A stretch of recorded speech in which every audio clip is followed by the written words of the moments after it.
আমরা আগামীকাল 16ই ফেব্রুয়ারি ঢাকার রাজপথে বাইতুল মোকাররম উত্তর গেট থেকে আমরা প্রতিবাদ সভা এবং বিক্ষোভ মিছিলের ঘোষণা দিয়েছি। আমাদের আমিরি জামাত 11 দলের মিটিং করে গত পরশুদিন প্রেস ব্রিফিং করে স্পষ্ট করে দিয়েছে যে সহিংসতা বন্ধ করুন। বন্ধ যদি আপনারা না করেন তাহলে আমরা রাজপথে নামতে বাধ্য হব।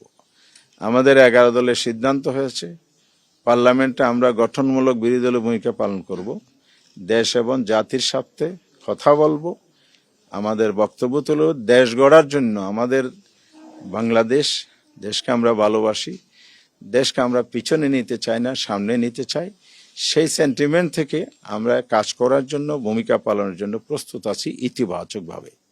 কিন্তু যদি এই ধরনের সহিংসতা অব্যাহত থাকে তাহলে অবশ্যই দেশ আবার পিছনের দিকে যাবে। আমরা কোনো অপশক্তির হাতে যারা ষড়যন্ত্র করে দেশকে অস্থিতির সৃষ্টি করে গণতন্ত্রের অভিযাত্রাকে ধ্বংস করার পায়তারা করবে সে জায়গায় আমরা আপোষহীন থাকব। এই জন্য প্রয়োজনে আমরা রাস্তায় নামতে বাধ্য হব। ইতিমধ্যেই আমরা 11 দলের পক্ষ থেকে গতকাল লিয়াজি কমিটির মিটিং করেছি। শীর্ষ নেতৃবৃন্দের সাথে আলাপ করে আমরা আগামীকাল 16ই ফেব্রুয়ারি ঢাকার রাজপথে বাইতুল মোকাররম উত্তর গেট থেকে আমরা প্রতিবাদ সভা এবং বিক্ষোভ মিছিলের ঘোষণা দিয়েছি। কারণ হচ্ছে এই সহিংসতা বন্ধ করতে হবে। বিকাল 4:30টায় জনগণকে সাথে নিয়ে আমরা এটা প্রতিবাদ করতে চাই।